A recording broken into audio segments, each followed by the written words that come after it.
अस्सलाम वालेकुम। प्रोग्राम आज पाकिस्तान के 7 आर्मी चीफ के मतलब एक रिपोर्ट है तैयार की गई है, सुनते हैं जी। जनरल कमर जावेद बाजवा ने इस हवाले से एक खबर दी है।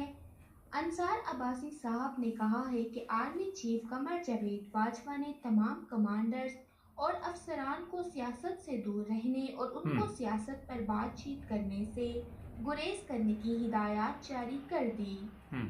एक तो यह खुद की खबर बता रही है कि क्या वाकई सियासत से फौज दूर है, यानी उन्होंने हिदायत की है कि आपको सियासत से दूर रहना होगा, हम्म। खास तौर पर सियासतदानों से बातचीत ना करें। तो क्या वाकई फौज का सियासत के अंदर कोई किरदार रहा है? क्योंकि मना उस चीज से किया जाता है जो चीज हो रही हो। हम्म। और फौज तो यही क्लेम करती है कि उनका सियासत से कोई ताल्लुक नहीं। हम्म। हालांकि फौज ने सियासत में अपना रोल प्ले किया है, चाहे वो इमरान खान साहब का दौर है या इससे पहले के कोई अदवार हैं।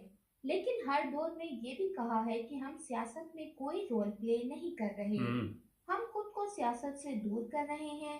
अंसार अब्बासी के इस स्टेटमेंट के बाद बहुत ज्यादा सोशल मीडिया पर रोला पड़ गया है। हम्म। लेकिन फौज तस्लीम करने को तैयार नहीं कि पाकिस्तान में एक हुकूमत खुद ब खुद खत्म हो गई। दूसरी कमजोर तरीन हुकूमत जिसके अंदर दर्जन से ज्यादा इत्तेहादी हैं, वो खुद ब खुद जुड़ गई। दो बंदे के जाएं तो हुकूमत गिर जाती है। हम्म।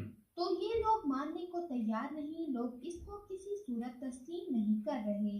अंसार अब्बासी ने कहा कि ये बयानात दिए गए कि इमरान खान की जानिब से मिलिट्री इस्टेब्लिशमेंट के खिलाफ प्रोपोगंडे के तनाजुर में, जिसमें आईएसआई के पास ओहदेदारों पर इल्जामात आयद किए गए, हम्म। पंजाब में आइंदा ज़मनी इंतखाबात को नुकसान पहुंचाने के लिए जोड़ तोड़ कर रहे हैं। ये इल्ज़ाम पाकिस्तान तहरीक इंसाफ की जानिब से लगाए गए। दफाई इदारों ने अफसोस का इजहार करते हुए कहा कि आईएसआई के सेक्टर कमांडर, जिन्हें पाकिस्तान तहरीक इंसाफ के रहनुमा बदनाम कर रहे हैं, 15 दिन से जायद अरसे से लाहौर में मौजूद ही नहीं। हम्म। सारी बातें पुरानी हैं, अंसार साहब कोई नई बात नहीं बता रहे। मैं ये कहना चाहूंगी कि क्या इस्लामाबाद से बैठकर कोई काम कर सकता है? सवाल है एक जो मेरे दिमाग में आ रहा है।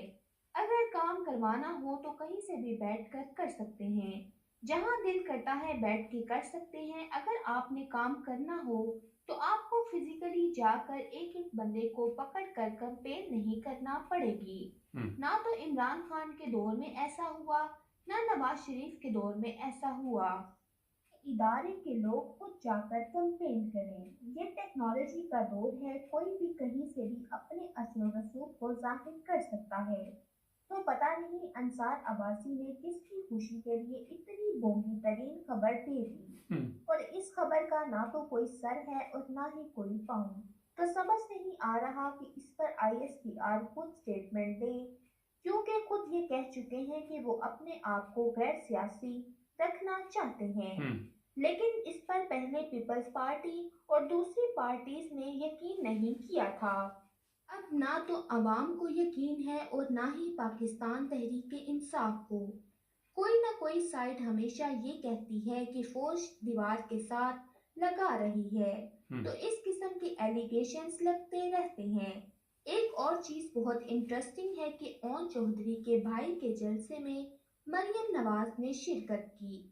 वहां पर कैमरा लेकर सोशल मीडिया के नौजवान पहुंच गए। वो जिसके आगे माइक करते थे वो कहता था कि मैं इमरान खान का सपोर्टर हूँ। तो पूछा गया कि यहाँ क्या लेने आए हो, तो वो बोलते कि देखने आए हैं। दूसरा, ओम चौधरी वो शख्सियत है जिनके बारे में अतात आर्डर ने इल्जामात लगाए कि वो मंशियात की फराहमी करते हैं हम्म। और सप्लाई करते हैं। लेकिन अब उसके बाद उनके भाई की जो इलेक्शन कैंपेन है, इस पर मरियम नवाज मौजूद थी। हम्म। इलेक्शन कमीशन ऑफ पाकिस्तान ने कुछ इकदाम किए हैं, जो किए हैं वो मैं आपके सामने रखती हूँ। इलेक्शन कमीशन ने नैब में तबादले मंसूख कर दिए, इसलिए कि जो 20 हलकों में इलेक्शन हो रहे हैं ये नज़रअंदाज हो जाएंगे। हम्म। नैब तो वैसे भी अमली तौर पर ख़त्म हो चुकी है, वो किसी भी सियासतदान का बाजू नहीं मरोड़ सकती। نہ ہی کسی کو جا کر گرفتار کر سکتی ہے، تو الیکشن کمیشن آف پاکستان نے گونگلوں سے مٹی جھاڑنے کے لیے یہ اقدامات کیے ہیں۔ لاہور میں ترقیاتی کام کے طور پر بنی ہوئی سڑکوں کو دوبارہ بنایا جا رہا ہے۔ لوڈ شیڈنگ ان 4 حلقوں میں زیرو کی جا رہی ہے کیونکہ سہولیات فراہم کی جا رہی ہیں۔ خرید و فروخت کا بازار سرگرم ہے، لوگوں کو لالچ دیا جا رہا ہے، سرکاری طاقت کا استعمال کیا جا رہا ہے۔ دوسرا، شرافت کو جب جی ناظرین، یہ ایک مختصر رپورٹ اس لیے آپ کو بتائی گئی کہ جو بھی لوگ جاتے ہیں مریم نواز کے جلسے میں، یہ ضروری نہیں کہ اس کی ووٹ بھی دیں، زیادہ وہ پی ٹی آئی کے ہوتے ہیں، وہ دیکھنے جاتے ہیں تماشا کیا چل رہا ہے، ایک تو یہ۔ دوسرا، آپ کے سامنے سوشل میڈیا پہ بھی اور میڈیا پہ بھی اس طرح کے بیانات چلے کہ جناب فوج کا سیاست سے کوئی تعلق نہیں، تو پھر مجھے سمجھ نہیں آئی کہ کیوں اس طرح کے بیانات جو بکاؤ صحافی ہیں ان سے دلوائے جاتے ہیں، ان کا مقصد کیا ہوتا ہے، سمجھ سے باہر۔ سبسکرائب کریں، جڑے رہیں ہمارے ساتھ۔